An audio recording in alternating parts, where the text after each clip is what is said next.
Hello, everyone, and welcome back to another episode of the Belgian Football Podcast. My name is Ben Jackson, and once again, I am back to host this episode.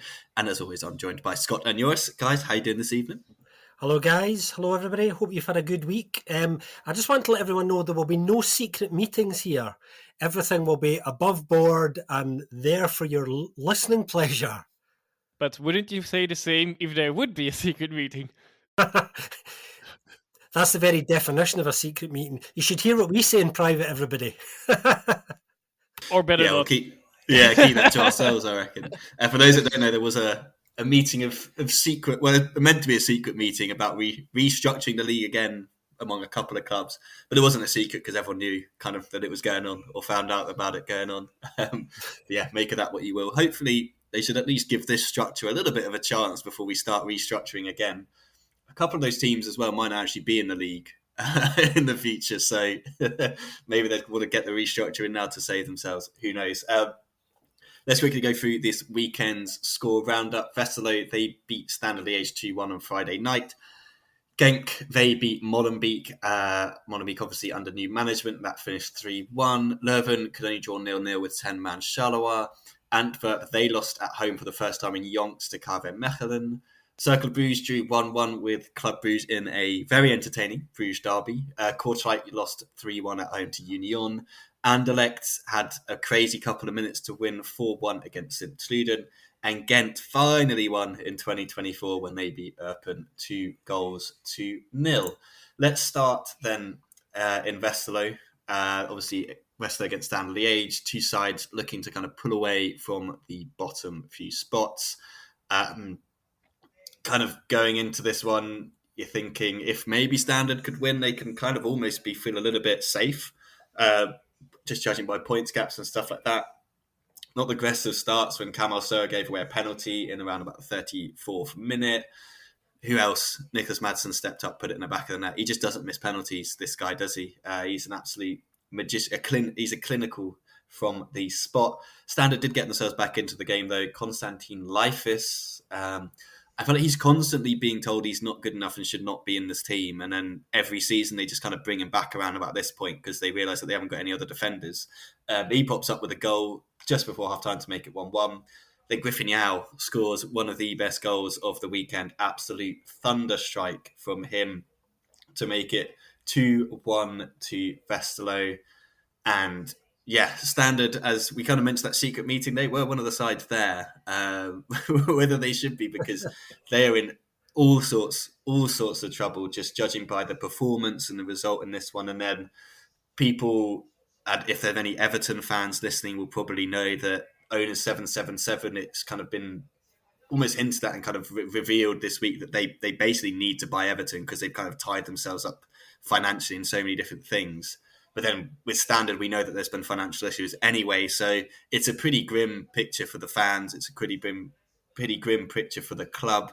On the pitch, I felt they were really lacking in this game. I wasn't really impressed with them at all.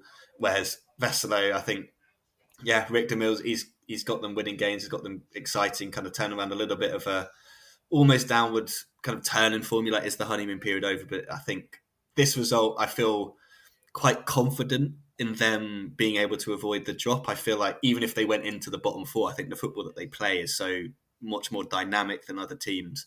I don't know if you guys agree, but I think they just look a much better team, and they're actually quite a nice team to watch on their day as well. It's funny, isn't it, what happens when a coach comes in who people just kind of quite like and respond to instantly as well. Real results straight away. Pretty straightforward win for Westerlo, really. I mean, I felt going into this one that they were obviously the side who had more firepower and you felt were more likely to score goals. We know what Standard's issues have been all season, and they've just come right back to the fore here. It was interesting going into this one as well because Ivan Leko was saying, look, one win the week before changes nothing for us at all. We're in exactly the same situation. So I think he was trying to guard against, people letting their own guards down there rather wisely. Offensively, really, really poor this weekend. Absolutely nothing really to show for themselves at all. And I suppose the main question with Standard at the moment, and Ivan Leko will be asking this of his own players on the training pitch, Are you up for it, guys? Because they're in a situation now where looking at these last 4 fixtures of the regular season, they've got Union away, Ghent at home, Genk away, and on the last day of the regular season, they are at home to Eupen. That at the moment looks like the only one you would think they're likely to perhaps win, but even then you can't say that with 100% confidence. So, the worries are real, folks, and it does happen to sides where they get sucked in the last couple of weeks, and before you know where you are, you're in a situation that you don't want to be in. And as Ben's been saying now for the last few weeks, if you get sucked into that relegation playoff, I don't think anybody can be confident of playing any of those sides in the Challenger Pro League who you're going to be facing as well. So Standard need at least one win, arguably 2, in those remaining 4 fixtures, I think, to be really sure of it. Westerlo, I've got plenty of points available to them. I think they've got St Truden away, Charleroi at home, Mechelen away, and Genk at home. So they'll fancy their chances of picking up a few more points before the end of the season. Nicholas Madsen's been saying 8th penalty of the season, I think. Absolute pen king, no doubt about it. The Iceman from the spot. Romeo Vermont continuing to impress. He's picked up a little knock, I think, now, so hopefully that isn't going to impact too much, because he's been really good since he came in on loan. And Ben mentioned Konstantinos Laifis earlier. No offence to Konstantinos, but when he is Standard's best player probably in this game, that kind of gives you an idea of how low things have sunk for them at the moment. Yeah, and well, it's not only that he comes back into the fold, but also he does want to leave as well. And well, at least that's what it seems to be in every transfer window. Well, at least in summer. I don't know if it was this winter, but after every season there's these rumors, but they somehow never materializes. And, well, they're stuck with each other, it seems. That yeah. Westerlo also leapfrogging Standard with this win, of course, for 10th spot. Also, the reason why I'm also really not that worried about it anymore. Well, I don't think that's a really shocking news there, but they have by far the best attack in the second half of the league as well, in the league table. Most goals scored there, of course. At least 8 of them are penalties. That also helps, I guess. But nonetheless, you have to get there on the pitch to get these penalties anyway. Yeah, already got a mention, but I think he deserves another one specifically, not only for his goal, which is arguably indeed one of the best of the weekend, although we haven't been short of nice goals, not only this weekend, actually the last couple of weeks, but also throughout the season. He's shown some glimpses that he can do give the side something extra. Yeah, of course, he doesn't do it consistently enough anyway, but definitely from Westerlo's side, another one to watch together with Vermont, I guess, as well. But okay, he's only on loan at the moment, so that's maybe still a different story. But yeah, Griffin Yao, want to keep an eye out on from them. For Standard, well, do they need to have 2 wins really? I don't know. That seems a bit more large, because they would have the same points as Sint-Truiden at the moment have, and they've had a great season. Okay, they still would have, even if they wouldn't get any points. I think they will be happy with where they are anyway. But to put that in a bit of context there, but yeah, they only got 6 wins as well all season, Standard. So yeah, that of course doesn't make it easy to make it 2 wins out of 4 now. 5 points out of the possible 18 under Leko as well. Yeah, and okay, Scott already mentioned their schedule. It is a difficult one, and they have one of the worst attacks. I think, like, actually this weekend they moved on to the 3rd worst instead of the 2nd worst, but that's mainly because of another side which we'll talk about later. So that yeah, maybe for them it's not bad that they have that schedule, because, well, even this season it has been a while since they have played against the bigger sides. I guess since they're all lined up now, but they've actually gotten some points and played quite well in these against those sides as they did last season. So maybe they will be actually not be. The schedule won't be too bad for them in that sense. Like, yeah, in these big games they seem to still show up will it be enough? We'll have to see. Also, two of the three sides are of these bigger sides, I suppose, also coming out from a topsy-turvy form at best, probably a low, are actually just climbing out, maybe a bit early after for both sides their first win in the 2024. But I'm already spoiling so many things here. But although Ben already mentioned, went through all the things, of course. But two teams won their first games this weekend as well, and they still have to face them as well. So they have done as well as them already in 2024 in that sense, I guess. So anyway, we'll see how it goes. Our main message is like maybe the schedule looks bad for Standard on paper, but maybe in reality it's not so bad for them. Yeah, I don't get that same sort of like vibe from this team that we did kind of. I know what you're saying, Joris. Like obviously last year they had that under Deinze, and then they had it a bit to start this year where it's like, yeah, no, they love playing these big teams, but this team, the way they're playing at the moment, I just don't get that kind of sense of kind of cohesion, fight. I think you mentioned it there, Scott, like getting them in and be like, do you actually care about this club? Like, I don't know how you can play at home in front of those fans and not feel like inspired to play and inspired to give you all for them. I don't know, you just kind of, it's for me like kind of one of the big kind of telltale signs is like last year, how good was like William Balakwisha was one of the best players that we saw in the league. I thought he was fantastic in the midfield. He was so exciting, entertaining. He barely gets a look in now. He just looks a complete shadow of himself, like devoid of all confidence. Whereas then, Vesta on the other hand, they look great. And I think what Rickdom has done is he's put the pieces in place that kind of balance the side, and the style of play is much more balanced. And I think that's down to kind of having like someone like Sidorczyk in the midfield that kind of like works between the defence and the attack and kind of does help link stuff and break stuff up. I think he's been really, really good. Especially like when I saw them against Ghent, I was really impressed with kind of the stuff that he does and like the volume of kind of work he gets through. I think he's been much, much better over the last couple of weeks. And I think since Victor Mills come in, he's kind of really helped balance the side.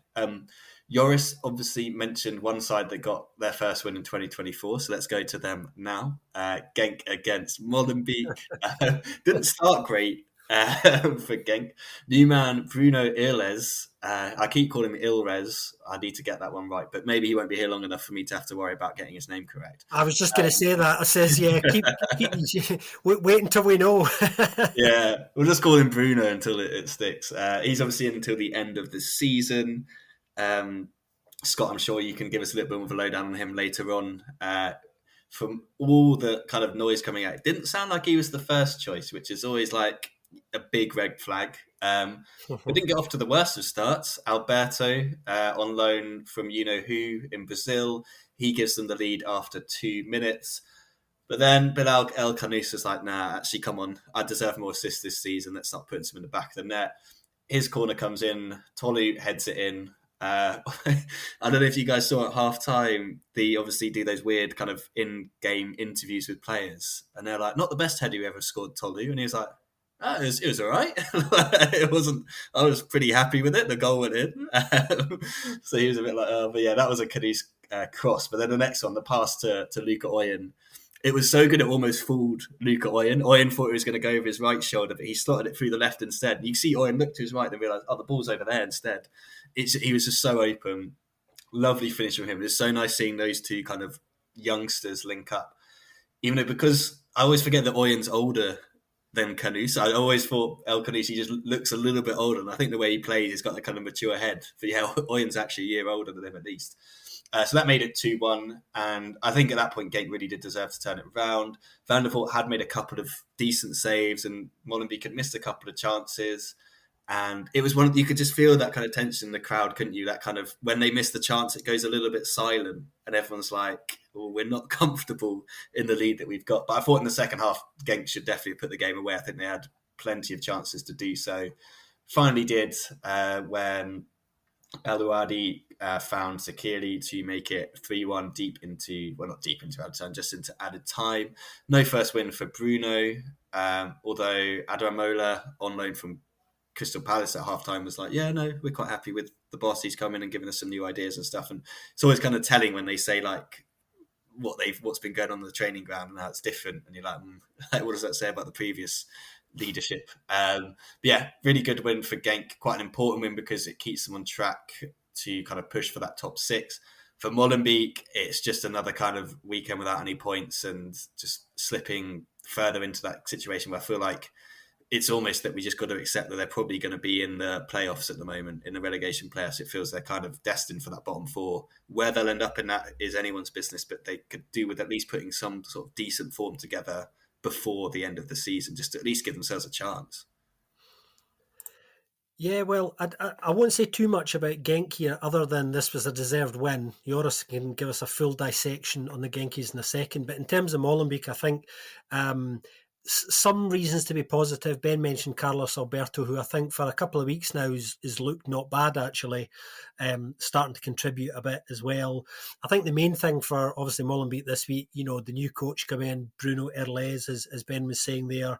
He was talking a lot about pragmatism this week, and just being very honest and saying, look, how I want to play is kind of irrelevant at the moment. There's a very practical job to be done here to kind of keep us up, and that's all he's focused on. As Ben was saying, short-term deal, probably will be extended if he can get the job done and keep them in the top division.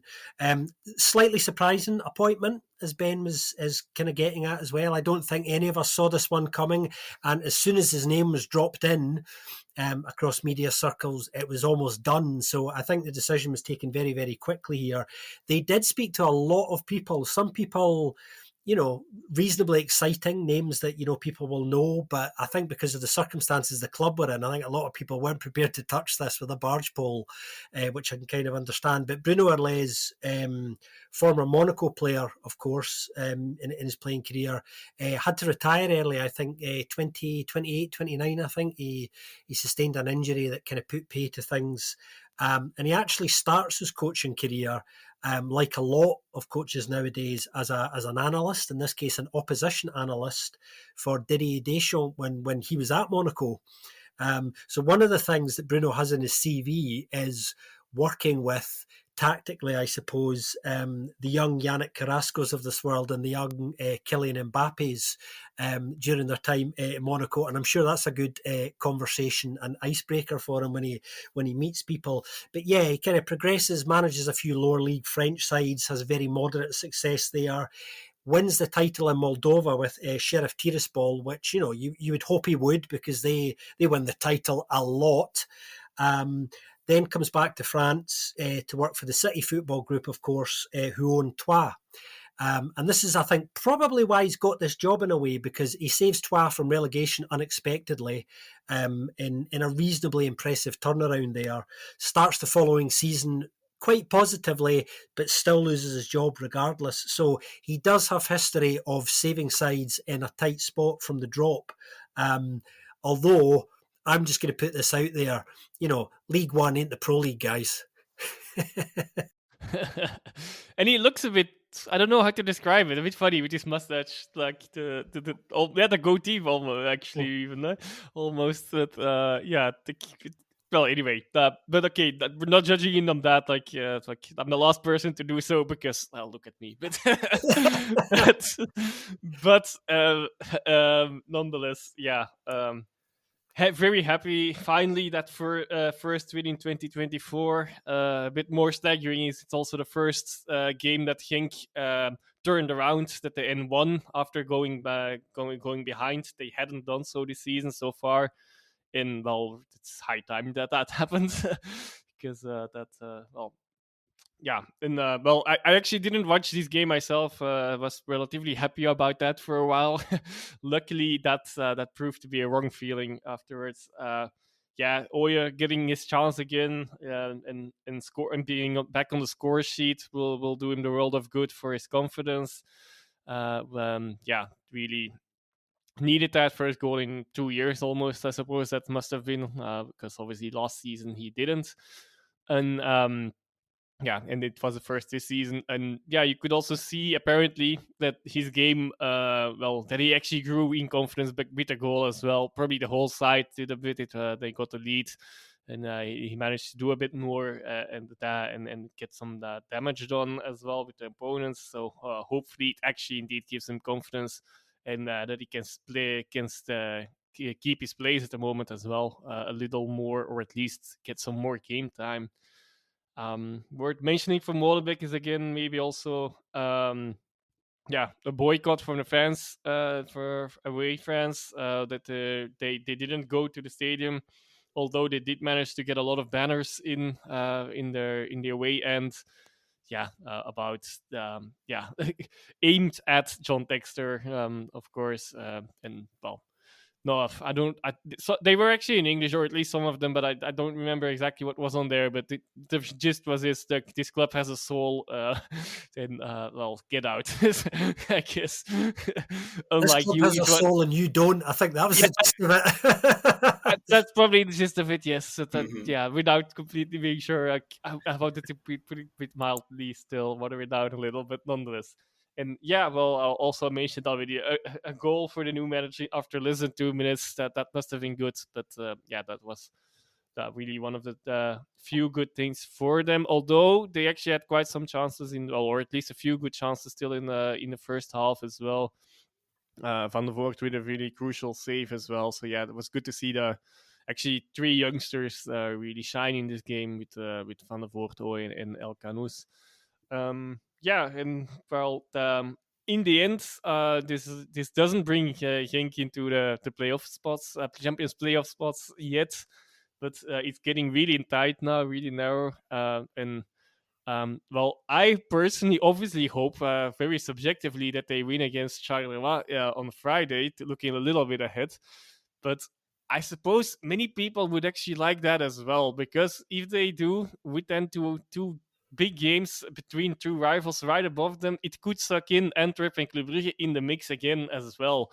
And Genk also needs to still play Club Brugge, for example, at home still. So, just these places they could open up from top and bottom. Let's put it that way. But we'll talk a bit more about that a bit later on, as we had a listeners' questions about this as well. Oh, Thought I'll love the just give it a tease. mention. Yeah. Everyone needs to go cheer for Genk.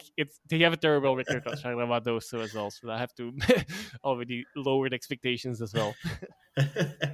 No, that's a nice little tease towards that listener question, which is a good one. And I think you're right. Yeah, when you look at, if you get the table up now while you're listening, you can kind of see what Joris is talking about, how tight it is from Genk up to Club Brugge. There's really not a lot in it.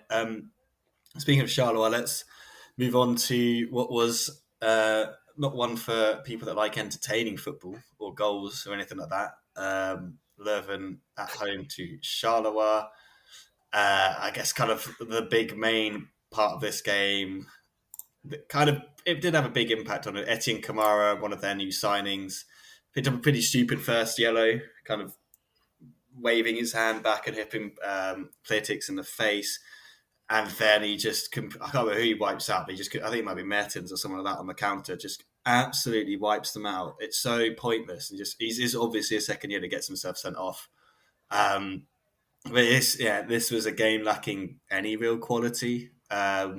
Just look at the numbers. And I did watch this game and I was like, because surely there was a shot on target from one of the sides, but apparently there wasn't. And I'm like, there must have been something. But I don't know. I think from the stats that I saw, it's 17 shots Leuven had, none on target. 6 for Charleroi, none on target. Leuven, obviously, the moment the red card happened, just kind of dominated possession, dominated the ball and stuff like that. But just couldn't find a way through. And it's not a great result for either side. It's one of those games that they'd have looked at the schedule and thought, if we can win that, we can start to build something, maybe some distance. But it keeps them both just locked into 12th and 13th spot in the table.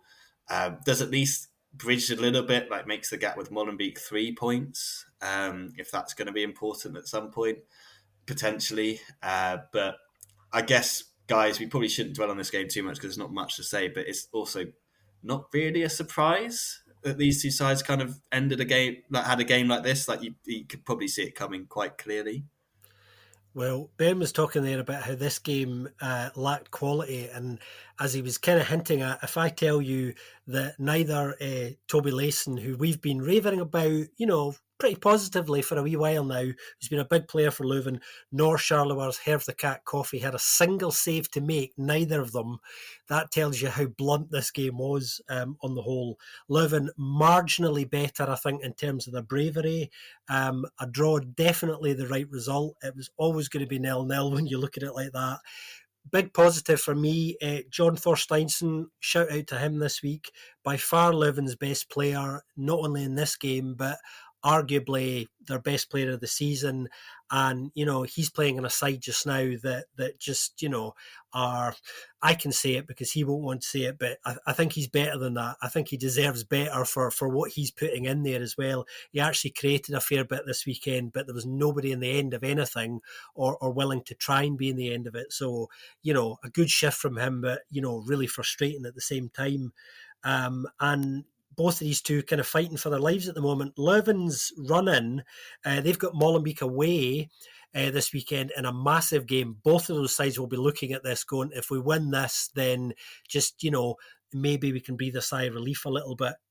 They've also got Union Saint-Gilloise at home, Club Brugge and Mechelen at home as well before the end of the regular season, Leuven. So, yeah, these two sides trying desperately to avoid that playoff spot. Felix Mazu this week, actually, on the subject of Charleroi, was saying he is certain that if they maintain the team spirit that they've shown in the last 2 or 3 weeks, that they will just be able to do it and he can breathe again. And about that, I thought, well, that's the only positivity kind of coming out of the Zebra camp at the moment. Outside of the clean sheets, I guess that goes for both sides. That's the only positive I can notice for this. Also interesting, the stat I had was 17 shots for Leuven and only 1 on target, but FODMAP has changed that indeed to 0 now. So interesting how such thing happens. So maybe there was one small save for that. Maybe it was just a cross picking being picked up or anything. So anyway, it doesn't matter much. Not much action from either side, but mainly Leuven will be complaining a bit about that, I guess, since, they played against 10 men for a long while and 17 shots, like I said, only 1 on targets. That's showing how inefficient you are. Charleroi, on the other hand, 6, and indeed also none on targets. Maybe another one, another positive for Charleroi for some of the fans, although in hindsight, maybe not that positive. They had given the away fans, they had bought the tickets, so the free tickets for this game. But ultimately, maybe that was a bit of a okay. You have to be happy with whatever what has been given to you, I guess. And still no away win for them. Do you reckon they were still asking for refunds? We have our time back, it's more valuable, I presume. So yes, but actually, somehow I found another positive, but not with the quality of the game, but more maybe for the sides. Then positive depends. It makes it really intense there at the in and out section of the relegation playoffs, because both sides are still standing next to each other, just being divided by goal difference at the moment, which can turn any week. We know how things happen in the last week sometimes, especially with opponents that might not have that much to play for, even though that's somehow a thing that this league system is kind of undermining. There's not that many teams that will have nothing to play for by the end of the regular season. But so far that's really tight. And maybe indeed for both of them, it somehow might be the worst result for Standard actually here, because one win for either side would put either side above the Standard if they would have the same amount of points, since they both would have won more games. To potentially drag Standard indeed a bit more actually into this fight. They are in this fight, but they still seem to float above a little bit so far all season. But not that much is needed. More weirder things have happened, stranger things have happened. That would now happen. Yeah, I mean, who knows? I think I said it to you guys this week, don't we? We've got like a Walloon footballing crisis going on with Charleroi and Standard, and who knows? This time in our pre-season preview. I mean, it's very unlikely that both go down. I think one could very easily go down, but I don't think both would take something remarkable from Eupen or Molenbeek to kind of to stop that happening. Well, Eupen technically is also a loon. Yeah, I guess. So... Yeah, they're kind of. I was kind of hesitant to always stick them in there, but yeah, I was going to say, like, wouldn't it be funny if we're talking RFC Liège as the only Walloon side in the Pro League because they get promoted or something? What a mad turnaround of events that would be! I'm sure their fans would absolutely love that. But yeah, we could have a season next year with none of them in the league, which would be. It's never happened before, has it? Since the league's been kind of a combined regional thing rather than separate regional ones, because I think Standard haven't been out of it since the 20s or something. And I presume RFC have probably, like, there would have been a Walloon side in the kind of the league before then. So that would be quite something. I would think so. Yeah, if James Kelly's listening, and obviously he wrote that incredible book, maybe he'd have an idea of if that has ever happened. Everyone knows what we're going to do after this week's episode. We're all going to be rushing to get those Walloon stats. The last time there was no Walloon side in the top division. Normally we do know this stuff, actually, but it had to happen at some point. Our erstwhile host asked us a question we didn't know off the top of our head. That's why I like being wrong occasionally. It keeps things interesting, but we'll find out. Keeps us on our toes, definitely. Let's go to Antwerp. And they faced Mechelen at home. A game of counter-attacking football from the away side, and very effective counter-attacking football, I have to say. Although Antwerp did have a chance just before half-time to take the lead. Foul from, was it Garangana or Antonio? I can't remember. Or Macau. One of those guys, I think it might have been Macau, with a foul in the box. I wasn't really watching that closely, as you can tell.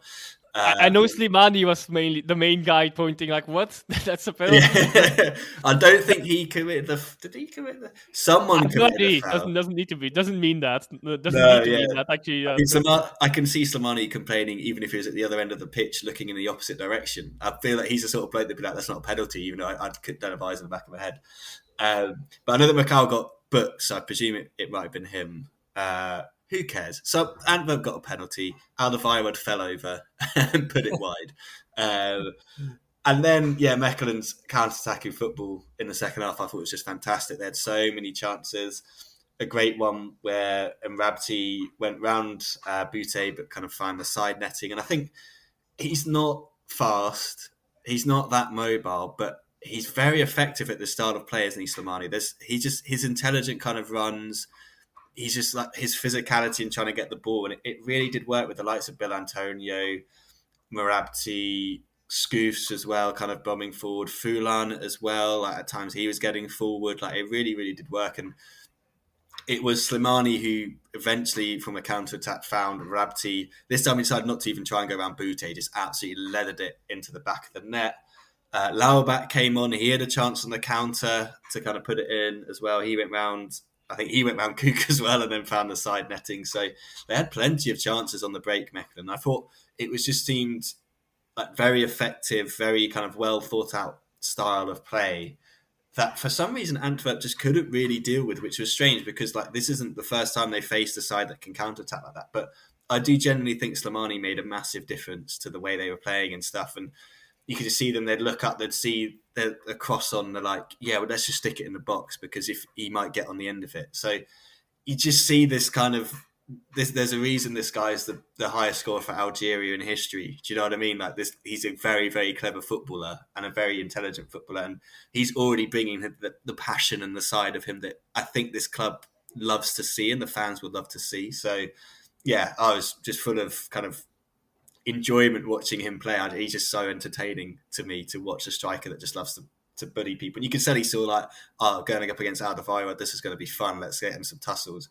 Antwerp then did send Alderweireld up front for the last couple of minutes to try and get back in the game. But Kook made a couple of decent saves. And then I think he came for a couple of corners and crosses that were just really, really important for him to get. And he got them. And I thought one of his more assured games, Garangana at the back there, looks a decent player. Looks like he could be quite good. Fulan again had a couple of chances on the break. I think I've been saying his name every week now, guys, haven't I? That how impressed I am with him as kind of a left wing back. So yeah, I was really, really impressed with Mechelen despite not having much of the ball. More so that I was disappointed in Antwerp. I just thought they got kind of outplayed in this game, and I'm like, that's going to happen at some point, and it did in this one. And full credit to Mechelen. I thought they were, despite not having much of the board or anything like that, I thought their performance was deserving of at least a point and probably all three. Well, that was Antwerp's first home defeat, I think, since last March. Their home form has been excellent, even when they haven't necessarily been playing that well. And I don't think anybody thought that Mechelen were going to be the side to go to the Bossel and beat them first.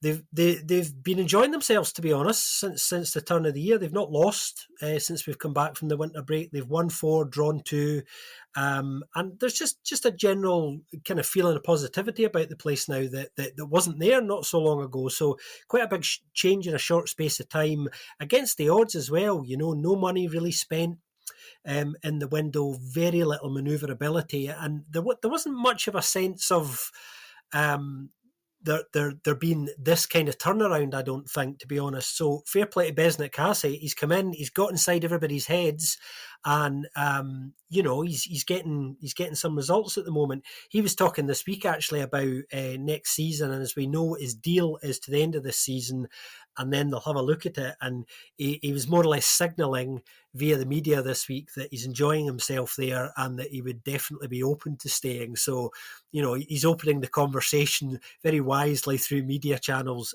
already. Slimani, as Ben was saying, really, really good. I mean, I know there were questions about this signing in terms of really a 36-year-old, even on a short-term deal. But the thing about Slimani, and he's kind of proven this year, although we did know it, Ben's talking about his intelligence. He's always running into the right areas. He's always playing the ball into the right areas, and he's always in the right area. So it's up to you to kind of find him. And at 36, to still be able to do that without really dropping off that much, and he hasn't, gives you an idea, I think, about his appetite and his motivation and things like that. And even in a short-term deal, I think this is going to work out really well for them. It's just lifted everybody as well, because we know that putting the ball in the back of the net was becoming has been a problem for most of the season for them to varying degrees. The other big plus this week, obviously, is Nicola Storm coming back. Another huge lift, massive player for the club. You throw Slimani in, who's going to get fitter each week a little bit. Storm obviously is not 100% fit, but again, he's going to get slightly better. Just having them around, I think, could make a difference. And we're in a situation now where everyone's going, what about this outside chance of them squeaking into playoff one? Because they still have one, and I think they will rely on other results going their way if, and it's a big if, that's going to happen. But they've got themselves into a situation that even I didn't think they were going to be in 2 or 3 weeks ago.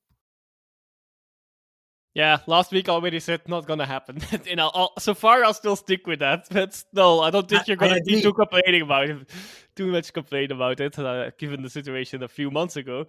But yeah, definitely. I'm talking about things that we talked about last week. Last week, Twin was saying like Janssen missed, left the penalties for Alderweireld, and Janssen does miss them. Alderweireld, well, he didn't, but yeah, that didn't age so well.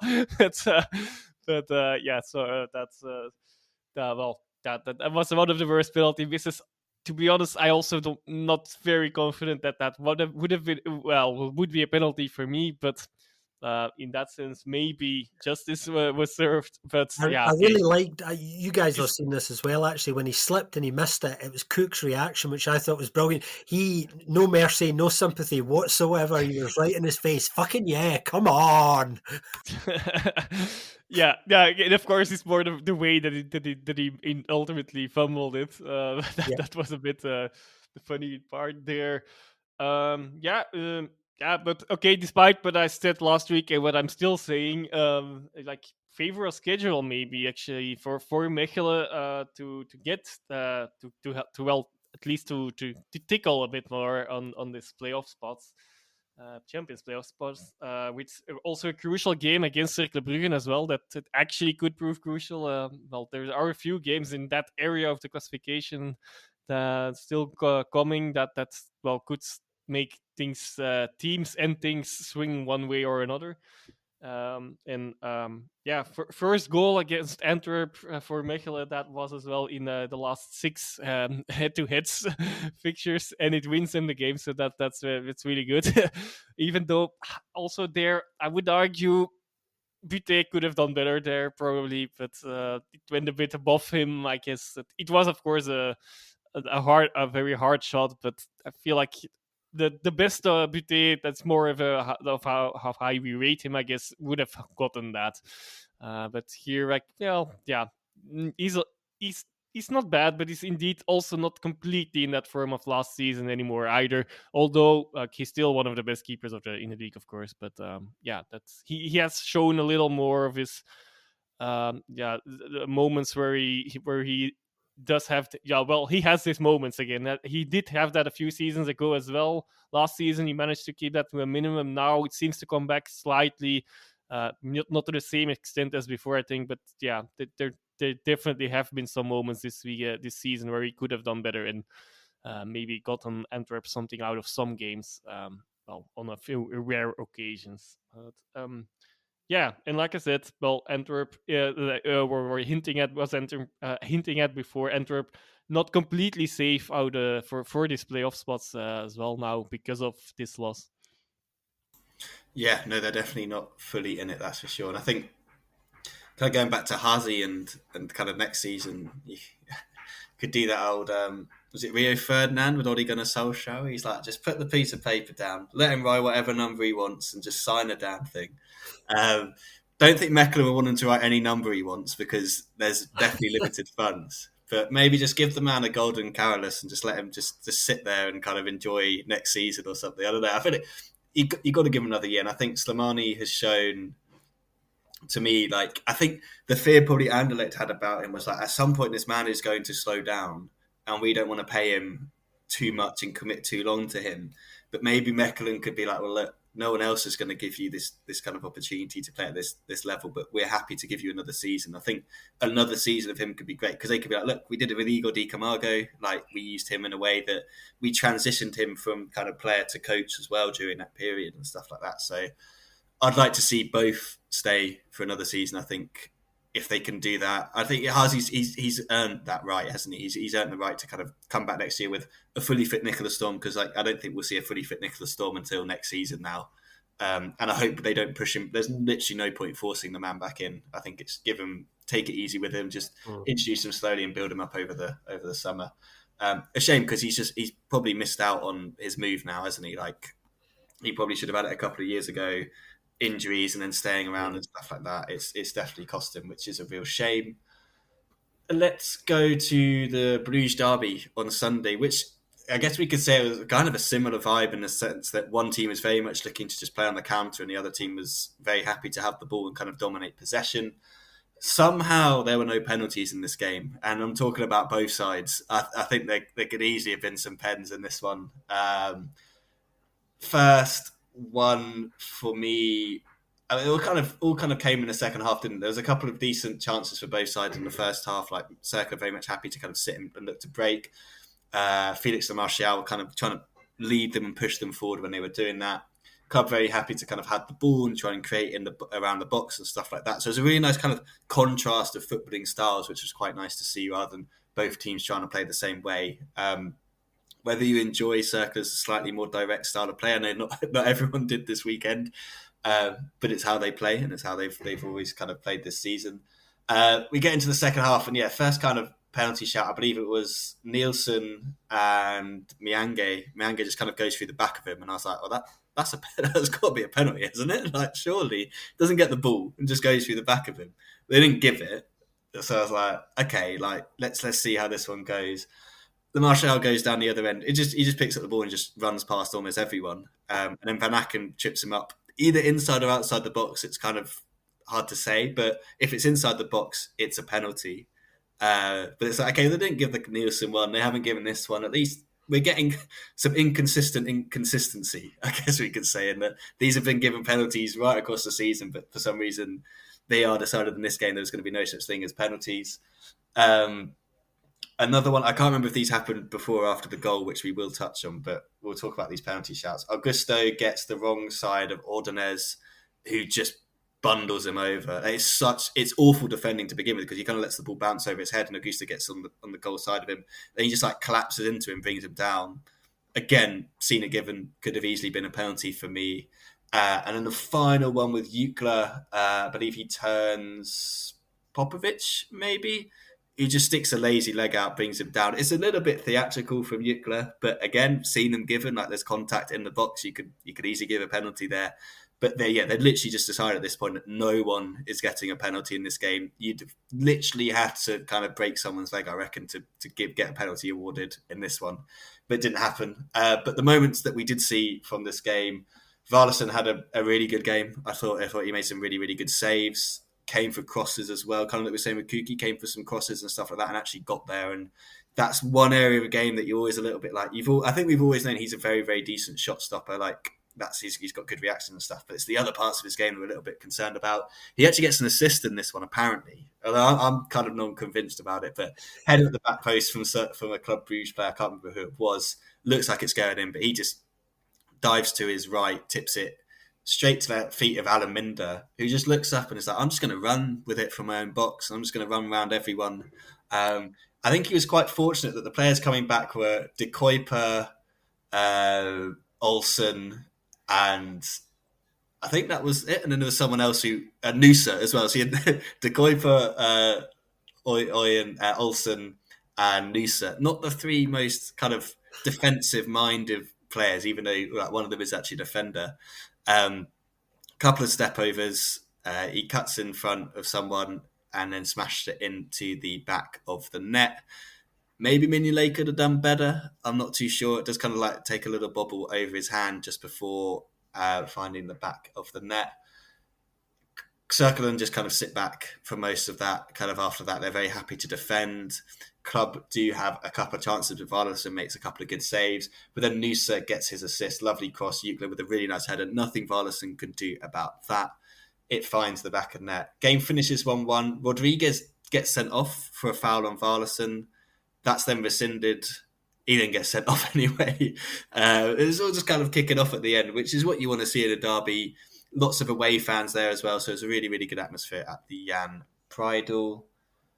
Yeah, I really enjoyed the Bruges derby this weekend. One of the most entertaining games of the weekend, which I was so pleased about because this derby has kind of been in the shadow of other derbies, and it feels like recently, within the last couple of seasons, this particular fixture started to kind of have a bit of added spice, and that's partly down, I think, to the progress that Cercle have been making.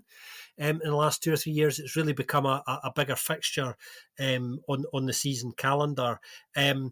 Few things to take away for this game for me. Igor Thiago, what a week. What a week, guys. Unexpectedly, to everyone's amazement, seals a massive move to Brentford. All eyes are on him. We've had lots of questions about him this week. I've been talking about him a lot to a lot of people who've been asking me about him. Gets sent off twice. Only one of them was real. Misses 2 really good opportunities to score. I think he just felt the weight of the world on his shoulders. It was obvious that, everyone was watching him this week, and he certainly felt like that. We saw a wonder goal, as Ben was saying, Alan Minda's goal. I mean, what can you say about that other than you don't see that very often? That's what Mira Muslic was saying afterwards. He was saying he didn't expect him to do that. He knows he's fast. He knows his role in the structure of the side in terms of the counter-attacking way that they can play, but didn't expect him to do that. I was actually waiting for somebody to bring him down and just take a bullet, of course. He gets to that point, and my reaction when he scored, I have to be honest with this, I just started laughing because, it was just one of those moments. Cercle are really good defending in this game. I thought the defending was really good, apart from the one moment where they let themselves down, and that is the smallest man on the pitch, the slightest man on the pitch in Ferran Jutgla, who I'm quite a big fan of when he's on his game, managing to score unmarked with a header, the sort of thing that should never really happen, but, that's what keeps football interesting. Big shout out to Felix the Martial. I thought he was great as well. Really mazy run, difficult to handle as well. And on Club's part, I thought Antonio Nusa and De Kuyper generally had pretty good games. We'll forget about the defending on the goal. I'm not completely sure if I agree on both players, but well, let's agree to disagree a little bit in that one, I guess, especially Nusa. But not that you need to expect that as well. But he did give that assist, of course, for Jutla's goal. Yeah, and like not being marked is maybe even an understatement. There was no one around for a few meters around him, every corner side of him, so that really shouldn't happen. What else do we want to say about this game? Well, you guys said a lot of things already. It's the third draw in a row now, a consecutive draw in the Bruges derby. And Cercle still being in the top 6 now with the finest of margins on games won. That is at the moment. If there would have been any other kind of indicator, there would not be the differentiator between sides in the other leagues. That would not have been the case. On Minda's goal, also, I feel like it's a really great goal, but I'm gonna dampen it a little bit. Like, for me, it's not goal of the season. As he does run a lot, really fast, and that's really good. He only does one movement, but it's mainly the way the ball goes in eventually. Without a wobble in the pitch, Mignolet just easily has that ball. It was not a great shot, so that's why for me it's despite all the effort he put in and everything, not the goal of the season for me. As the shot was just not of enough quality, I guess. That's a bit of luck that the ball indeed wobbled over Mignolet's hands there, I guess. Other things to mention, Mignolet gaining time so that Thiago could change his shoes, which is quite a ridiculous thing to happen. We've seen it more often lately with the goalkeepers as well. I think Schmeichel did it at Anderlecht as well once. Not completely the same, but more as I think it was at that time for some tactical changes or anything that to get them done. Maybe a substitute as well to force that. But it seems to be a new thing in the game. Goalkeepers, faking faking injury. I guess you really can say that, especially since apparently I haven't watched it that closely, but apparently, he was claiming that he was hurt somewhere else, and then when the physios came, they were trying to fix up another part of his body. So, okay, I haven't confirmed this, so okay, that's just that. But like, if that's the case, that makes it even more ridiculous, I suppose. I did enjoy somebody on the subject of referees, goalkeepers rather, feigning injury. Not referees. One was injured in the face, literally, the other week. So on the subject of goalkeepers feigning things, I did laugh this week at somebody suggesting that that's what the blue card should be used for. Instances like that. Maybe people wouldn't have any complaints at all if they were used for things like that. But while we're on the subject of blue cards, it's a big no from me. Sorry, Joris.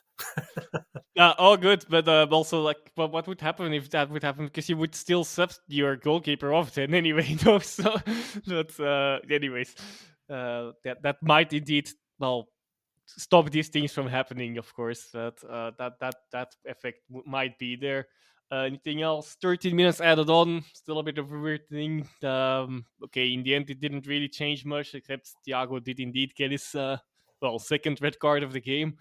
But that on that, and on Thiago then as well. Thiago against the top 9 in the league is 3 penalties scored, and I believe that's it. Maybe 1 field goal, but not more than that. So that's also telling to get also something to put in the equation. But of course, he still has some games to do so to fix that stat, because Club Brugge actually have quite a tough schedule in the run-in for the playoffs, and of course the playoffs themselves all would be against teams in that bracket as well. But definitely the something to where that hasn't been weighed in, I guess, in his transfer price. Where I still have some doubts, like how it would be like the exact same price, but okay, that's a bit going to conspiracy, I guess. So let's not go too far. But like the same price to the same team as Nusa, might there have been someone at Brentford already given a signature somewhere wrong or so, and they try to fix it somehow, or some deal has been in place, but you need to buy a player from or something. I don't know. But that's that. And of course, also to come back to Thiago, the goal scoring stats, of course, he also scored in Europe. So that's let's not forget that as well, to the other side, of course. But again, I guess also a bit more the Conference League, but he could still also prove his worth there in the later stages, of course. But just a few main things to mention there still. 37 million is just, it's balmy. It is actually balmy to me. Like from a side that do such good recruitment as Brentford, it's a bit mental, in my opinion. As well as I don't like, it's obviously circumstantial and contextual and all that, but you do kind of have to look at the wider body of players that have left the Pro League, especially strikers, to join the Premier League. It's not really worked that well. Like, yes, there's context behind it, and the teams they've joined and stuff like that, but it does mean something at the end of the day. And I don't know, if you're a Club Brugge fan and you saw you're getting 37 million, I think you're just like, this is great. And he's staying to the end of the season. Like, he's going to score some more goals for us. We're then going to get 37 million. We can buy 3 more good players to fill the squad out. Like, it's just an absolute no-brainer for them. Like, I think some club fans that I've seen have taken it as a criticism of them that we're saying he's not worth 37 million, or some people, it's like, this is no way a criticism of the club. Like, this is actually very, very kind of like, it's high praise indeed to say that, again, they've just made a ridiculous amount of money out of a player that isn't, he's just not worth 37 million. He's just like, you see, like, you look at someone like Arthur Ramiran going for less than that, and you look at Arthur Ramiran and you think, that you can kind of see the progression, kind of, because what you bought him for is not just the goal scoring and stuff like that. Whereas I just don't see a 37 million pound striker or 37 million euro striker in Rodriguez. I think he's a good player, but I don't think he's worth that much. And like, for them, I'm like, well, like, Eucla getting back fit would be a great boost anyway, because he's shown some moments that he can score some goals as well. So they'd have him still under contract, and then you think they'll just go and find another one. Probably they'll then flog next season for crazy money, and they're going to sell Nusa probably in the summer for a great deal of money as well. So financially, they're just in a fantastic position to kind of boost the squad again and go again next season and be very, very competitive without really losing too much in terms of on the pitch, because they've kept both of those players for the end of this season. So they can still win the league or compete for Europe, get into Europe this season, then go again next year with some new players. So yeah, fair play. And it seemed kind of almost fitting that, I don't know, I know, Scott, you like to stick your neck out on the old socials anyway to kind of say your opinion. You've said... I like a little bit of engagement, I do. And you've got some flack from people, especially like Brentford fans, who've like, how much have they seen him play? Like that's the question I have. Let's be fair, like, we watch this league because we love it, but I barely, like I said, like, I can't believe they signed to some people and they're like, who's that? Like, they don't know who he is. So like, it's not like he's making lots of waves in terms of that and stuff. So it's a weird one. It definitely is weird, and it took everybody by surprise. This is another rare example of a transfer of which nobody knew anything about until it kind of happened, which, to be fair, I'm going to applaud both Club Brugge and Brentford for that, because that's extremely unusual now. It's funny because I've been talking a lot about Thiago over the last week or so. I joined the lovely Joe Donoghue Scouted Football to talk about recruitment in Belgium recently, and we talked about Igor Thiago a couple of days before this deal went through. I have never had a problem particularly with them bringing Thiago in. I think he does kind of fit Brentford's recruitment model and fits the way that they play. The issue for me was always the actual fee, which is what I said in the social media as well. I said, I think they've lost their mind a little bit on this one. Joris is right. I think there's a little bit more to it, the ins and outs of it, which we might find out later, because there's just too many coincidences kind of lining up here, really, in a way. But the fee itself, like you, Ben, I think it's just too much. It is just wild, and I just hope they don't regret that, and I hope it doesn't weigh on him next summer when he gets his move, and we'll find out, because on his day he's extremely difficult to handle, and a good player. So the best of luck to him, and he's given us entertainment this week. He misses chances, and I think the Premier League is so brutal in the sense that you miss like a couple of chances and you're slated as a bad player and a flop. Like, you're instantly called a flop. Like, you look at someone like Sebastian Haller, he got instantly labelled a flop because he didn't score goals, but his game was never about scoring goals. His game was link-up play and all this sort of stuff. And I think it's kind of, I guess maybe for us, like, to me, like, I hear 37 million, I'm like, that's an obscene amount of money. But for Premier League fans, it's just normal. Like, that's your old kind of 10 million, like, that was like, oh, it's a little bit expensive, but like maybe it'll be fine. Whereas like 37 million, it's just the amount of money in that league is just so ridiculous that they can spend that. And to be fair to Brentford, they'll probably sell a couple of players that can replace it and stuff like that. But someone asked a question, didn't they, last week about when like kind of transfer, like good transfer policy could actually fail at some point. And you've been very successful, but at some point it might not work. And you're like, this in my mind is one of those ones where it's like, this is a massive financial risk that you're taking where you probably didn't need to, because I can't imagine club, like if you said to them 37 million, they would just be like I can imagine them just being like, oh, give us 37 million, like let's take out the Noosa thing. And then Brentford saying yes, and then being like, oh really? You're really going to give us that much? Yeah, fine, like we'll take it. So yeah, I kind of like what you said as well, Scott. I hope it doesn't kind of become a label that's kind of around his neck and like weighs him down as a player, because you just feel like if he comes in at a slightly cheaper rate where there's not all this kind of wow, like he's come in, because now everyone's like he's the new Ivan Toney for them, that's the boots he has to fill, and they're big boots to fill.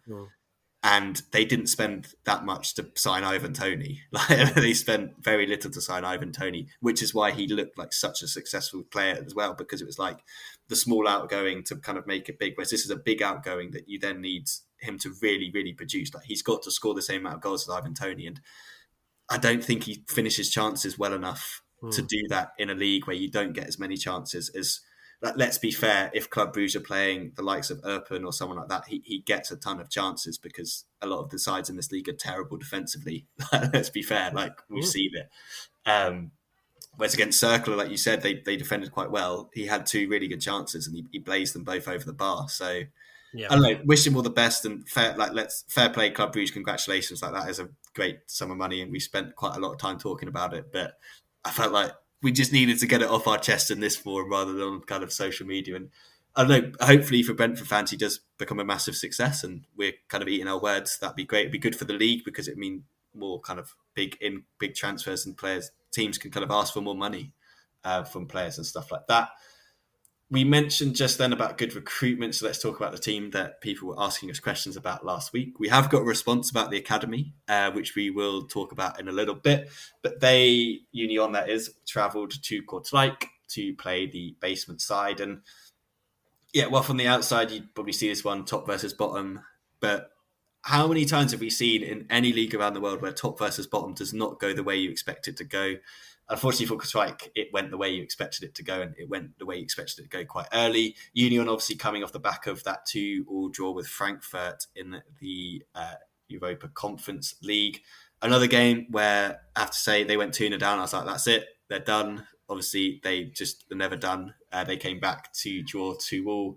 Rasmussen, who was involved in that game with a goal, then scores in this one within the first 10 minutes. Castro Montes has it 2-0 just before 20. Amura makes it 3-0 just after half time. It's pretty much done and dusted then. Isaac Davis does get another goal to get Kortrijk slightly back into the game, but Union, 18 shots, 9 of these on target. It was just kind of, for them, it was almost like a perfect way of just saying, no, we're still a good side. We're still able to find goals. Like, we're not faltering too much at the moment. So a nice solid win for them. For Kortrijk, kind of a free hit, this one. I know you can't really say it when they're in a position they are, but not one they'd have expected to get 3 points from. They'd have obviously taken a point before the game, but this isn't one that's going to, like, they're in the relegation playoff. Like, that's what it is. They just need to focus on kind of keeping up with the teams that are around them. Straightforward away win, really. That's the best way to describe this game. You mentioned Rasmussen there, really, really good this weekend. Amura, again, I'm not sure what more we can say about him, really, at this stage. But I think for me, in terms of Union's performance this weekend, that midfield totally ran this game. I mean, Puertas, Castro Montes, Rasmussen, Van Out, just, it's like playground stuff for them this game, really. Just controlled the entire game, I felt, and were all really, really strong. And I think Kortrijk just really struggled to get a grip of that midfield. And we know how good they can be up front, Union, but they never stood a chance when, the midfield was controlled in the entire game by Union. Kortrijk, obviously, extremely touch and go now. They've got Mechelen away, Molenbeek at home, Antwerp at home, and Anderlecht away in their last 4 games. So it's it's not looking great for them at the moment. But we know what this league's like, so we just need to wait and see. It really can change very quickly for you again.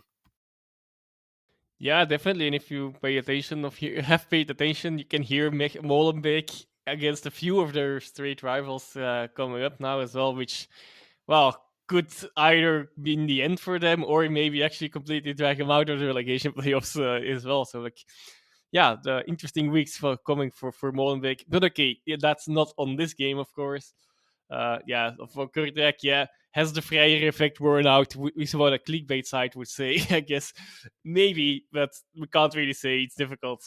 They can't, like Ben said, this is not really a game they would be expecting to take anything from necessarily. But anyway, remains to be seen what they can do, and especially that game against Molenbeek will be crucial for them. I guess if they win that one, that also gives them a little buffer for these other games that, well, they also could maybe approach a bit more a bit more freely, like anything we can get out of it.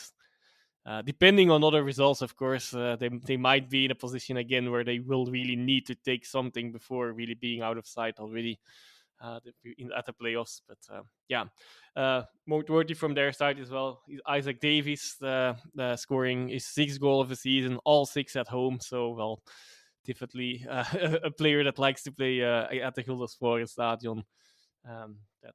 That's all. But yeah, well, he's been arguably their best player, I guess, even this season.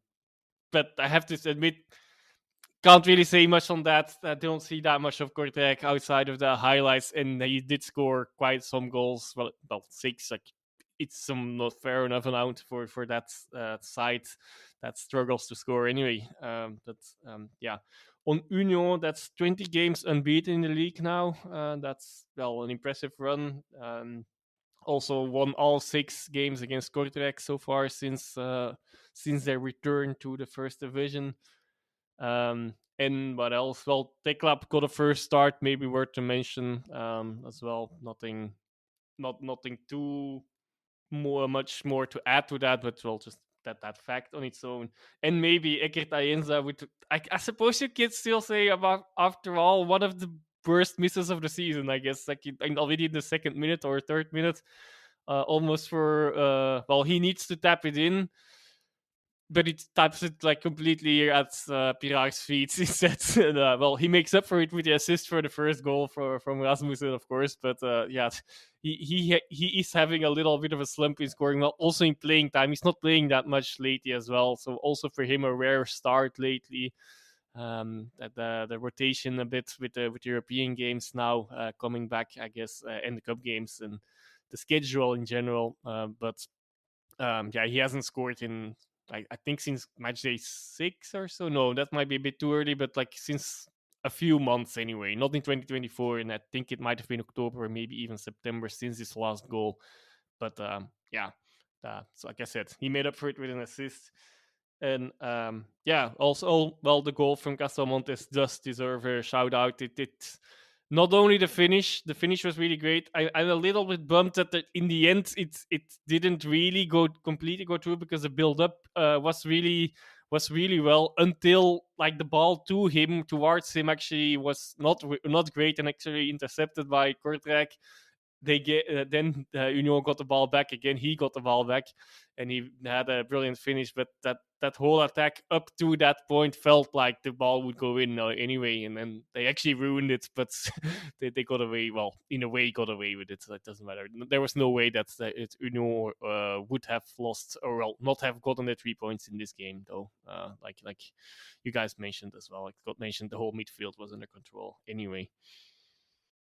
Yeah, no, you guys summed up really nicely there. And to be fair, Kortrijk, they didn't lose any ground on the sides immediately above them either. So it's kind of like, it didn't really matter too much to them.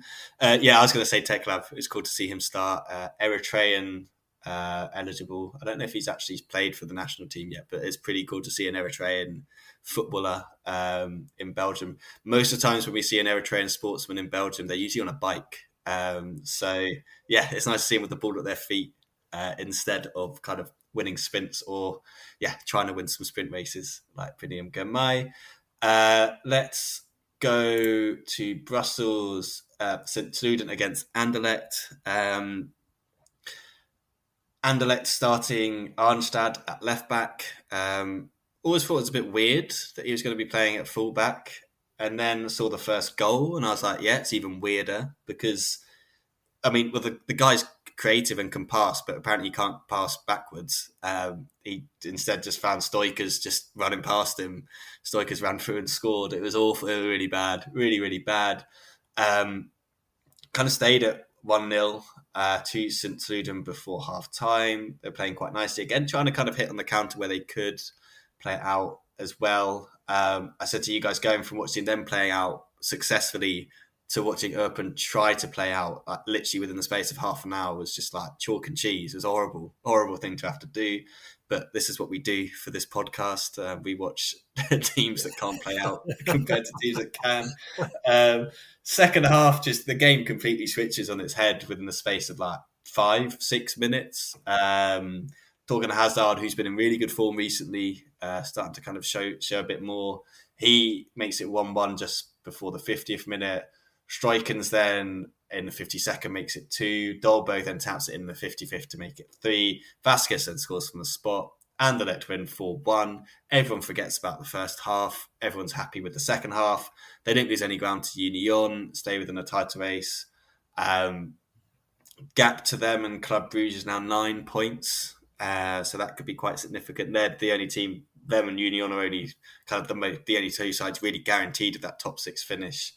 And yeah, Yari Versheren with 2 assists. Nice to see him. Still yet to score this season, but nice to see him back and kind of providing some assists. And for St. Truden, that probably does it for their kind of playoff one hopes. I think we weren't really considering them as playoff one hopefuls. I just don't think they can be consistent enough to kind of put together a run. But all in all, fantastic season for them. And yeah, it was nice to see them playing some nice football at times during this one.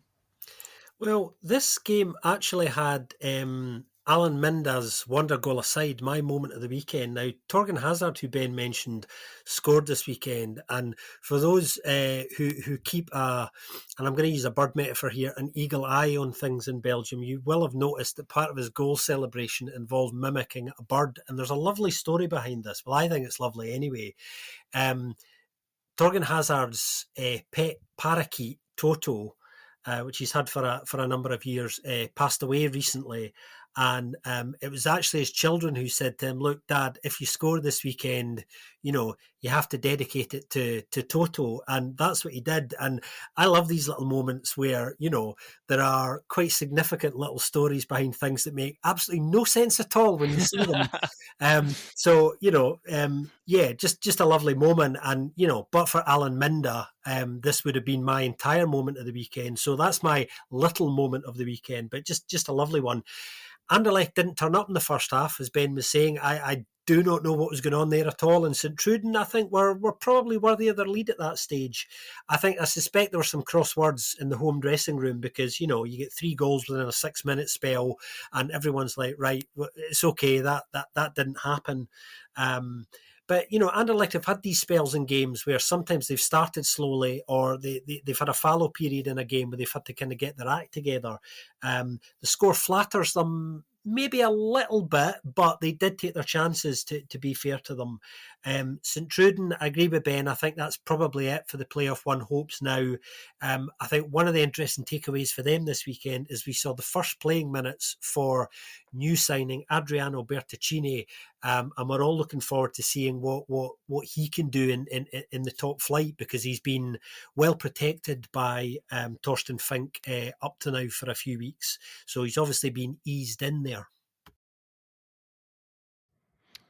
Yeah, Stoikers unwrapping the gift, and Dreyer didn't a bit later on in the first half as well, where a similar catastrophe or potential catastrophe happened in the Sint-Truiden defense. Well, similar, different. I think it was still with Sint-Truiden playing out while what actually materialized with Stoikers was a long ball where Arnstad already didn't head well, and then indeed gave a back pass. Well, even worse back pass and made it worse.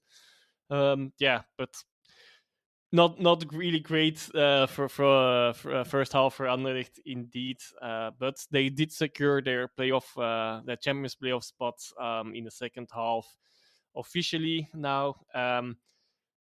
Could Suzuki have done more on that Hazard goal? Is also it's a weird one. Like I have that feeling I don't know. It goes in a weird way anyway. There's a little bounce and it bounces. Well, it's a header. It bounces on the floor and then it goes still on top of him. I think his positioning probably was not completely great there. Yeah, but okay. That's that. But yeah, in a sense, it's also a typical game on the like Scott maybe said about it in an Anderlecht way. Also from a Sint-Truiden perspective, I guess relatively typical game of this season. Yeah, they go play well in the first half. They build up a lead, and then they throw it away in the second half. Yeah, that's happened on multiple occasions, especially actually against the bigger sides in the league, Genk. Yeah, here the lead was only one, of course, but that also means that it could be turned around really quickly. And yeah, the Anderlecht really did in these 6 or 7 minutes there.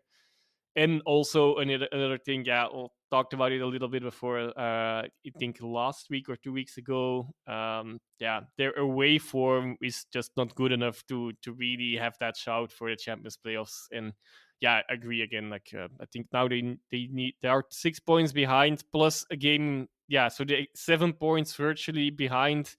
So they would have need 3 of the next 4 games to at least win 3 of them to start with, or take points in 3 of them, and that's then without any of the teams between, grabbing any points. That's probably even mathematically not even possible anymore.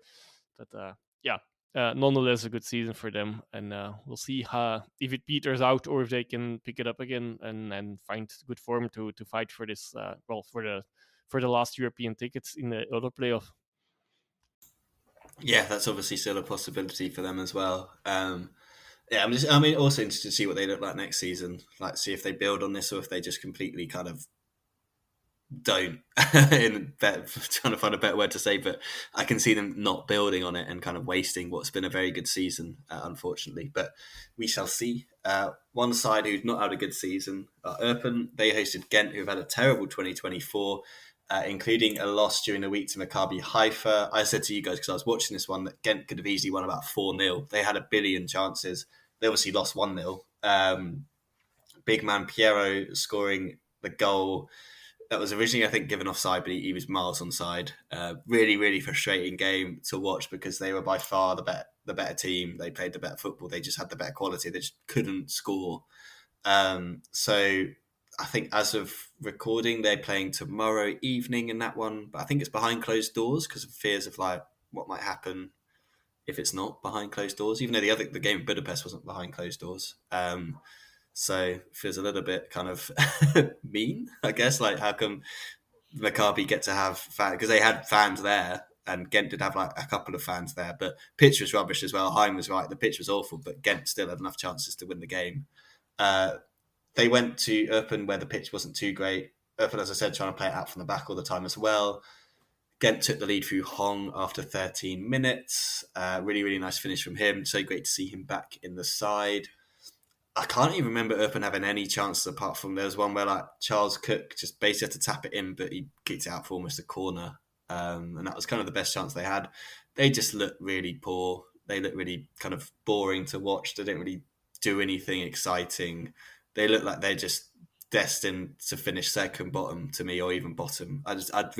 This game, I just don't see them having much hope because I've seen Ghent be really kind of troubled by teams that have mobility and stuff up front, which they had, but Nuhu's just not the player that he was kind of predicted he would become. Unfortunately, I think there was all that time, wasn't there, where Genk were massively linked with him to spend like 4 or 5 million. And I think they probably made the right decision not to, judging by kind of how he just doesn't really kind of seem to have really kind of pushed on from that season where he did kind of burst onto the scene. So yeah, frustrating for them. Samuel's goal was really decent, actually, a really nice finish from him. Ghent probably could have scored a couple more if they wanted to, but they never really had to do much. Like, I don't think they were incredible or played like, it's like, oh, they're back to playing well, good football and stuff like that. They just did what they had to do, won this one reasonably comfortably. It started absolutely pissing it down by the end of the game, which kind of summed up the mood of everyone in the kind of ground by the end of it. So yeah, a good solid win for them, which keeps their top 6 hopes alive. For Erpen, it's just, another kind of wasted chance, because you felt with the form getting in, they could have probably got something out of this if they'd had a little bit more about them.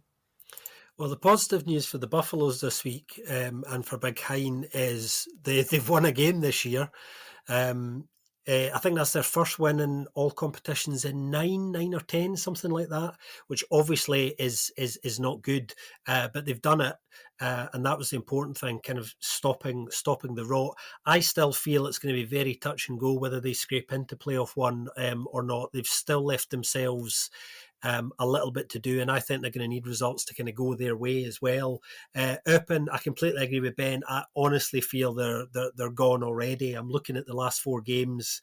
They've got Cercle, Anderlecht, St Truden, which is a winnable game, I suppose, and Standard, who will be looking at this particular fixture, the last fixture, as one that really they have to win because of the situation they're in, and they just so many problems. But we were talking a couple of weeks ago about how it's been a considerable period of time since he scored 2 goals in a game, never mind 1. So I think they're gone. I don't see, barring a miracle, which is what they're going to need now, that there's going to be enough anywhere, even with results going their way, for them to even scrape into the playoff for me now. Yep, no goal scorers in the last 4 for Eupen, indeed. So that's on the whole quite clear that you don't win games like that. And they really desperately do need to win some games.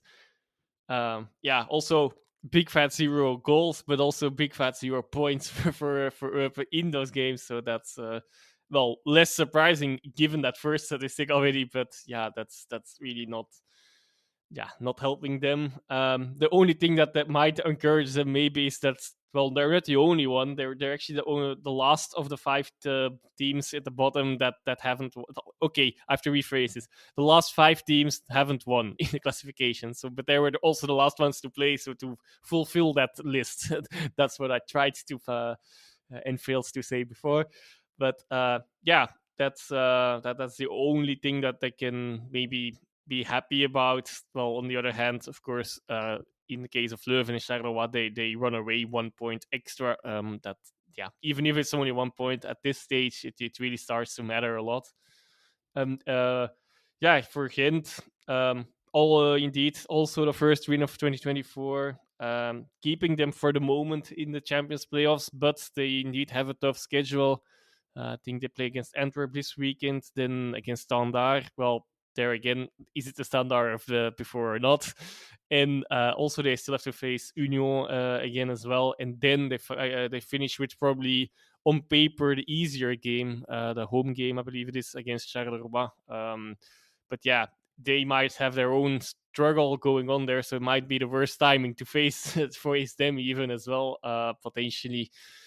If we look in a glass ball, but in a crystal ball, but we'll have to see. And also, of course, now Europe, they played reasonably well. Maybe this will boost them a bit for Europe, and if they get a boost in Europe, maybe that will give them again another confidence boost for the remainder of these fixtures as well. We know they can be a good side. Of course, we know they could be a good side with all the players before, and now some players have shown some things, I guess, already. But yeah, they really need that confidence boost, and that it's and I'm not sure if this game would have gotten them that, but they won a game. That's probably a good start. I think Van Haasbroek also, basically the gist of his interview was also that they won the game. That was important. That could have gone better. Probably should have done better. Don't know. Wasn't needed, but one last thing on Eupen, and of course in this specific game, maybe they had a little more chances than Ben were saying, but it didn't look like it. And in the end, the expected goals and the shots on target were quite evenly distributed through, I guess, both sides. But and Gent only scored in the second half, at least the second goal. So that made it. That made it not necessary for them to push through, but it could have been better, but I will be happy with that win. Yeah, I think it'll be confidence boosting at least a little bit, and I can see Urban going down, but beating Standard on the last day of the season to kind of drag them into the playoff as well. It's going to be one of those stupid things, isn't it, where they just will do that despite not being able. They won't score until then or something, and then they'll score like 3 goals in the first 5 minutes, and it'll just be absolute chaos in Liège. Joris mentioned about looking into the crystal ball. We do have a listener question which we'll quickly get to before we go to the Challenger Pro League, which does want us to look into the crystal ball. It's from Yolan. Yolan asked, who do you think will be in playoff 1? I believe, especially with the tough schedules of Club, Antwerp and Ghent, none are safe apart from Anderlecht and Union, which, that sounds quite true now. Genk and Cercle have a relatively easy schedule. Can Mechelen or St. Truden still make it? What do you guys think? We've kind of touched a little bit on this already. So, Scott, if you just want to give your kind of quick who you think outside of Union and Anderlecht will make it into playoff 1.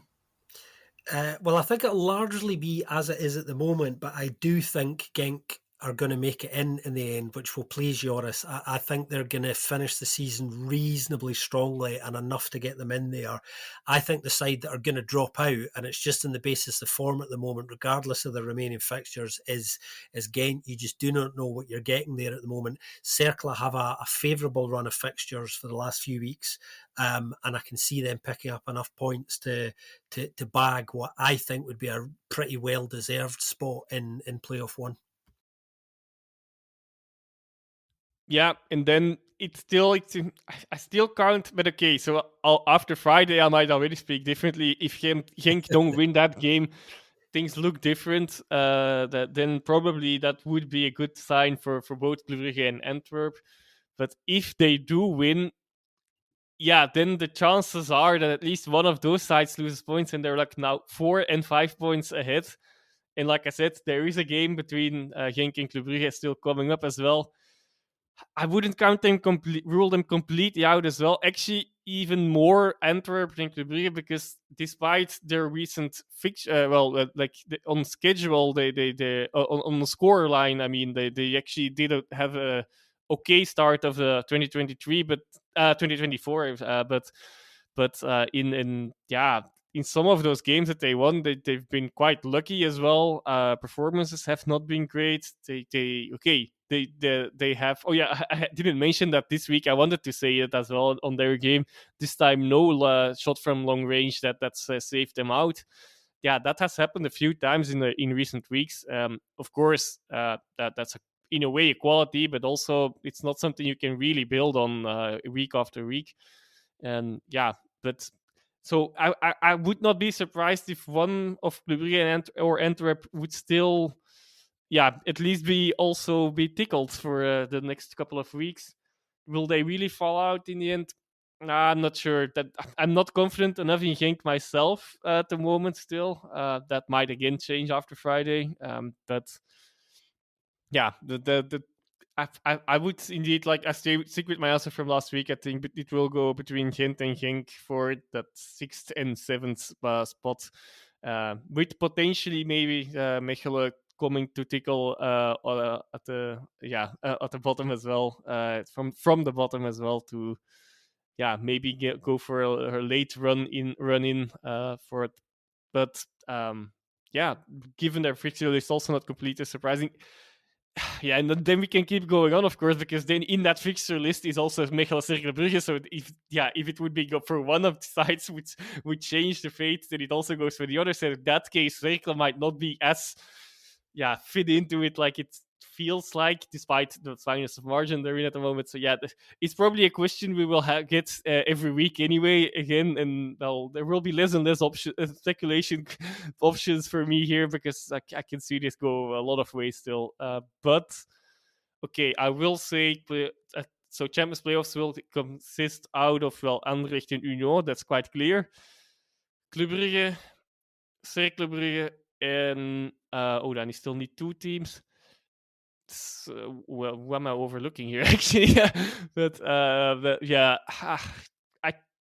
squeeze Genk in. Yes, that's the 5th one. And now, how am I here forgetting one team while I was talking about it all the time now? No, that I already think. Yeah, maybe I did. Maybe yes, I think so. Yeah, I think ultimately yes. Ultimately only that. So ultimately it stays the same, except Genk and Gent swap places. Swap Well, places. regardless of that's fifth or doesn't mean Genk would be fifth in it or no, instead of fifth. Gent is at the moment, but yes, but I'll stick with that for the moment. And I'll stick with that, even if it's not possible anymore in a few weeks' time. There you go, folks. It's Yeah. the race is that hectic. He was changing his mind even as he was making it up. I'm gonna say, let's go controversial, shall we? I think Genk and Ghent both miss out, and Mechelen sneak their way in. I think that's going to happen. I just don't trust those two sides to do anything properly, as they should. Very much possible. Yeah. Yeah, exactly. Scott, quickly go over the challenger, and then we'll just quickly touch on the answer to a question from last week, and I'll probably do it because, people have been listening for a while now, but we Another definitely don't want to miss out on action-packed the week, challenger. Speaking of action-packed weeks, Matchday 22 in the Challenger Pro League. Score roundup. Club Next lost 3-1 to Zulte Waregem. Liers got their first win in 9, actually, against Jong Genk. They won 3-1. Lommel lost at home to Oostende. Dender beat Beveren 1-0. Serang lost convincingly 4-0 to RFC Liège. Patro Eisden and Anderlecht Futures played out a 0-0 draw. Deinze beat Beerschot in the big game at the top 4-2, and SL16 lost 2-1 at home to Frank Baran. So the bigger picture, that means Beerschot are still top, but only on goal difference now because of that win of Deinze's. Deinze's remain in second, and since Hans Summers came in there in November, their last 10 games, they've won 7, drawn 1, and only had 2 defeats. So they absolutely are the informed side in the division at the moment. And I was having a closer look at them today because I thought we should give them a little bit of love because the interest in them is increasing, obviously, because they're doing so well. Yeah, I mean, as I was saying, they've done really well since they've made the coaching change, I think. Interesting things going on at that club are things like the fact that almost 50% of their squad is Belgian, which is inherently a good thing, obviously, in itself. They've actually got the highest duel rate as well of all the sides in the CPL, which we know how important that is in Belgian football. So that goes some way to explaining some of their success, I think. Shout out to some key players there. Club captain Gaetan Hendricks is having a really, really solid season, I think. 28-year-old midfielder, former Charleroi, Kortrijk and St. Truden midfielder. He's got a combined assists and goals of 11 this season, so 7 assists and 4 goals, but they spread their goals about. I think that's one of the really interesting things about them as well. They're joint top scorers, Jellert van Lanskut, 6. Leonard Mertens, obviously, who's on loan, he's got 6. Hendricks has got 4. One of Ben's favourites, Suleiman An, he's got 4, so he's pitching in, which isn't too bad. And De Schrijver's got 3 as well. So they're not overly reliant, particularly on their strikers. And I think that goes some way to explaining why they're doing so well at the moment. They've also readjusted the balance in the side since Marc Grosjean was sacked and Hans Summers came in. And it seems to be really working out for them. They also take a lot of shots as well, by the way, guys. They've got the third highest shots per game ratio at just under 17. Not all of them obviously are on target, but they have an eye for goal and things are working for them at the moment. And I thought it would be nice to give them a little bit of love this week. In terms of what's happening elsewhere, obviously Lommel had a really bad result this week. They lost to Oostende. Steve Bold, if any of you saw his after-match press conference, was pretty prickly this week. He was quite short with some of those journalistic answers, so you could tell he was not in a good mood at all. And they've been playing quite well recently, so maybe I can understand that. The other big takeaway, I think, this weekend was Liers, who were in absolute free fall, as we've been mentioning pretty much for the last 3 weeks. First win in 9, as I was saying, the same week that temporary T1 Geert Emericht resigned and left the club. after a training ground bust up with some players. So they've got one of arguably the 2 wins that they're going to need to kind of keep them above water. Speaking of above water, Oostend are above water. See what I did there, guys? With that fantastic away win to Lommel. And in terms of the drop zone, Serang and SL16 are in there. And I think at the moment, it looks like both of them might be staying there.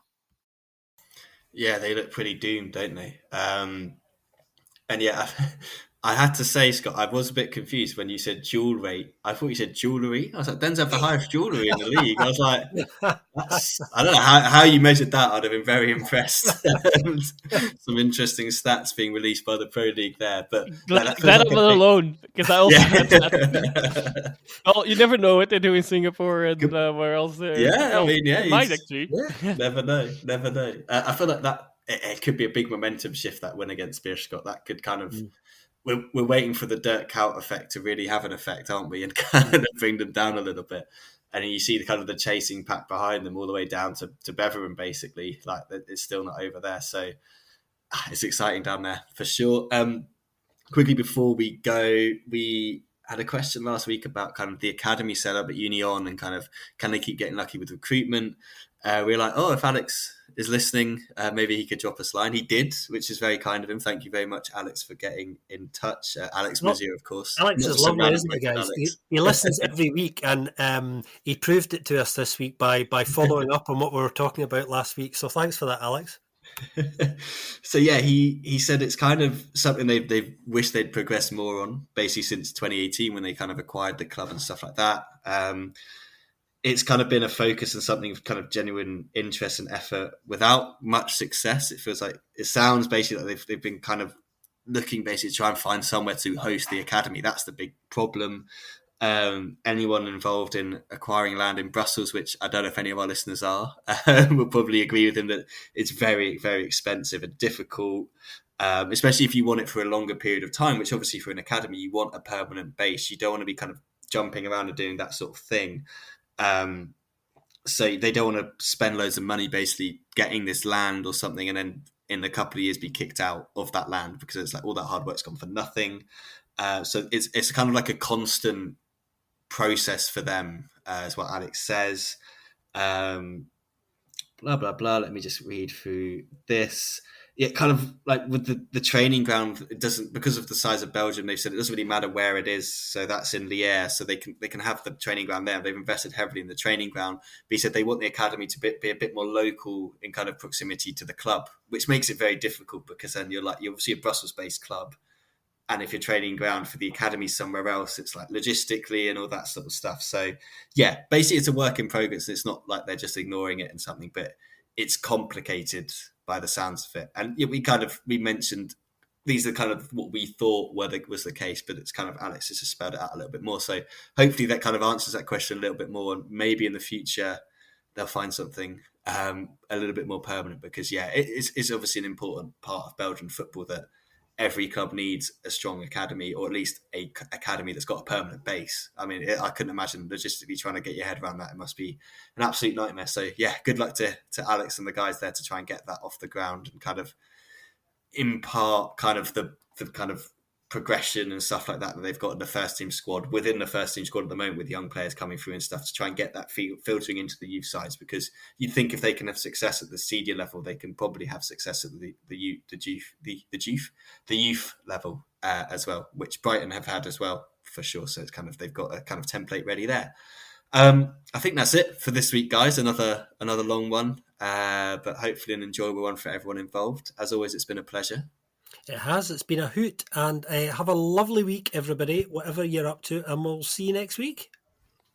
See you next week. Hear you next week. And, good luck to Gent and Union in Europe this week still, of course.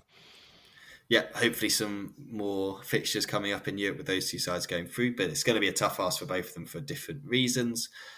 Yeah, as always, if you've enjoyed listening to this podcast, please do leave us a review or a rating on your podcast app of choice. If you've enjoyed it more than just leaving a rating, you can also donate to our Buy Me a Coffee. You can find the link on our socials. And yeah, thanks once again for listening, and we'll speak to you very soon on another episode of the Belgian Football Podcast.